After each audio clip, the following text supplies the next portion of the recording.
ಎಲ್ರಿಗೂ ನಮಸ್ಕಾರ. ಎಲ್ರಿಗೂ ಶರಣಾರ್ಥಿ. ಕಾಟೇರ ಟ್ರೈಲರ್ ನೋಡಿದ್ರಿ ನೀವು, ನಿಮಗೆಲ್ಲ ಇಷ್ಟ ಆಗಿದೆ ಅಂತ ಅನ್ಕೋತೀನಿ ನಾನು. ಕಾಟೇರ ಟ್ರೈಲರು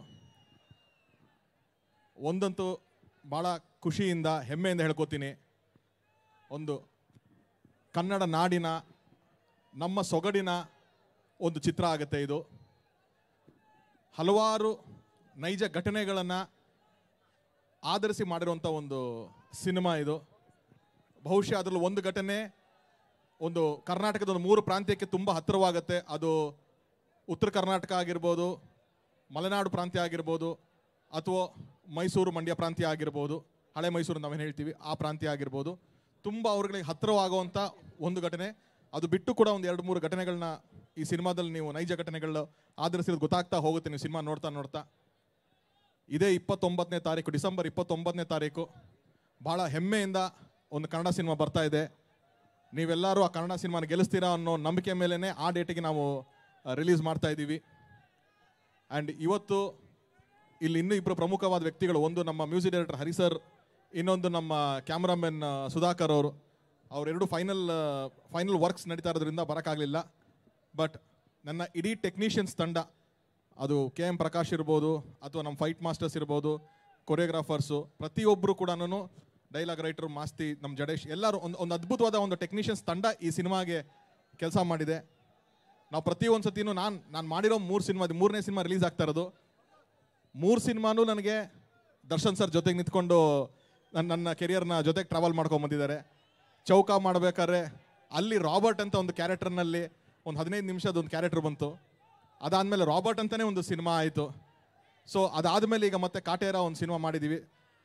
ಸರ್ ಕೂಡ ಒಂದು ತುಂಬ ಬೇರೆ ಪ್ರಯತ್ನ ಮಾಡಬೇಕು ಅಂತ ಹೇಳಿ ಅಂದ್ಕೊಂಡು ಹೋದಾಗ ಈ ಕಥೆನ ಒಪ್ಕೊಂಡಿದ್ದೆ ನನಗೆ ಫಸ್ಟು ಗೆಲುವು ಅಂತ ಹೇಳ್ಬೋದು ನಾನು.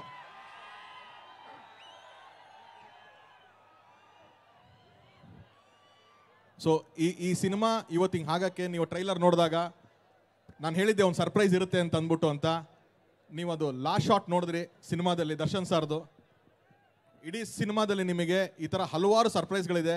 ಆ್ಯಂಡ್ ಒಂದಂತೂ ಹೇಳ್ತೀನಿ, ನಾನು ಹಿಂದೆನೂ ಹೇಳಿದ್ದೀನಿ, ಈಗಲೂ ಹೇಳ್ತಾ ಇದ್ದೀನಿ, ದರ್ಶನ್ ಸರ್ ತುಂಬ ಅವ್ರ ಫೈಟ್ಸ್ ಆಗಿರ್ಬೋದು, ಅವ್ರ ಡೈಲಾಗ್ ಡೆಲಿವರಿ ಆಗಿರ್ಬೋದು, ಅಥವಾ ಅವ್ರ ಮ್ಯಾನರಿಸಮ್ ಆಗಿರ್ಬೋದು, ಎಲ್ಲನೂ ಇಷ್ಟಪಡೋವಂಥ ನಾನು. ಯಾಕಂದರೆ ಅವ್ರ ಫಸ್ಟ್ ಫಿಲಮ್ ಕೆರಿಯರಿಂದ ನಾನು ಜೊತೆಗೆ ನೋಡ್ಕೊಂಡು ಬಂದಂಥವನು. ನಾನು ಒಂದು ಫ್ಯಾನ್ ಆಗಿ ಈ ಕಡೆ ಪರದೆ ಹಿಂದೆ ಹಿಂಗೆ ನಿಂತ್ಕೊಂಡು ಅವ್ರನ್ನ ನೋಡಿ ಎಂಜಾಯ್ ಮಾಡಿದಂಥವನು.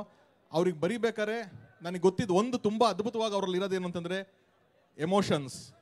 ಅವ್ರು ಅದ್ಭುತವಾದ ಎಮೋಷನ್ಸ್ ಪೋರ್ಟ್ರೇ ಮಾಡ್ಬೋದು, ಅಷ್ಟು ಅದ್ಭುತವಾದಂಥ ಅವರು ನಟ ಅವರು. ಸೊ ಅದನ್ನು ತುಂಬ ಫೋಕಸ್ ಆಗಿ ಇಟ್ಕೊಂಡು ಈ ಸಿನಿಮಾ ಮಾಡಿದ್ದೀವಿ. ಒಂದು ಕಮರ್ಷಿಯಲ್ ಹಾಗೂ ಫ್ಯಾಮಿಲಿ ಎರಡನ್ನೂ ಬ್ಲೆಂಡ್ ಆಗಬೇಕು.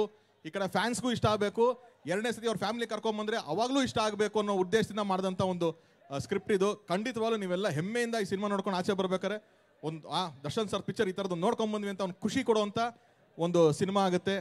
ಆ್ಯಂಡ್ ಈ ಸಿನಿಮಾ ಇಷ್ಟು ಗ್ರ್ಯಾಂಡ್ಯೂರ್ ಆಗಿ ಇಷ್ಟು ಎಲ್ಲ ಆಗಿರೋದಕ್ಕೆ ನಾನು ರಾಕ್ಲೈನ್ ಸರ್ಗೆ ಥ್ಯಾಂಕ್ ಯು ಹೇಳ್ತೀನಿ. ಆ್ಯಂಡ್ ನನ್ನ ಹೋಲ್ ಆರ್ಟಿಸ್ಟ್ ಟೀಮ್, ಆರಾಧನಾ ಅವರಾಗಿರ್ಬೋದು, ವಿನೋದ್ ಸರ್ ಆಗಿರ್ಬೋದು, ಕುಮಾರ್ ಗೋವಿಂದ್ ಸರ್, ಶ್ರುತಿ ಮೇಡಮ್, ಬಿರಾದರ್ ಸರ್, ಟೋಟಲ್ ಒಂದು ಟೀಮು ಈ ಸಿನಿಮಾಗೋಸ್ಕರ ಡೆಡಿಕೇಟೆಡ್ ಆಗಿ ನಿಂತ್ಕೊಂಡು ಕೆಲಸ ಮಾಡಿದ್ದಾರೆ. ಸೊ ಇವರಷ್ಟು ಜನರು ಶ್ರಮ ಇದೆ. 29ನೇ ತಾರೀಕಿಗೆ ಥಿಯೇಟ್ರಲ್ಲಿ ನೀವೆಲ್ಲ ನೋಡ್ಬೋದು. ಮತ್ತೊಮ್ಮೆ ಈ ಅವಕಾಶ ಕೊಟ್ಟಿದ್ದಕ್ಕೆ ನನಗೆ ದರ್ಶನ್ ಸರ್ಗೆ ನಾನು ಥ್ಯಾಂಕ್ಸ್ ಹೇಳ್ತೀನಿ. ಇನ್ನೂ ಅವಕಾಶಗಳು ಸಿಕ್ಕರೆ ಇನ್ನೂ ಬೆಟರ್ ಸ್ಕ್ರಿಪ್ಟ್ಗಳು, ಬೆಟರ್ ಯೋಚನೆಗಳನ್ನ ಮಾಡಬೇಕು ಅಂತ ಒಂದು ಅಂದ್ಕೊಂಡಿರೋವಂಥ ನಾನು. So once again thank you ಬಸ್. ತರುಣ್ ಸರ್, ನೀವು ನಿಮ್ಮ ಸೂಪರ್ ಹಿಟ್ ಸಿನಿಮಾಗಳ ಮೂಲಕ ನಮ್ಮೆಲ್ಲರನ್ನ ರಂಜಿಸಿದ್ದೀರಾ ಡೈರೆಕ್ಟರ್ ಆಗಿ. ಸೊ ಈ ನಮ್ಮ ಸೂಪರ್ ಹಿಟ್ ಡೈರೆಕ್ಟರ್ಗೆ ನಮ್ಮ ಕಡೆ ನಾವು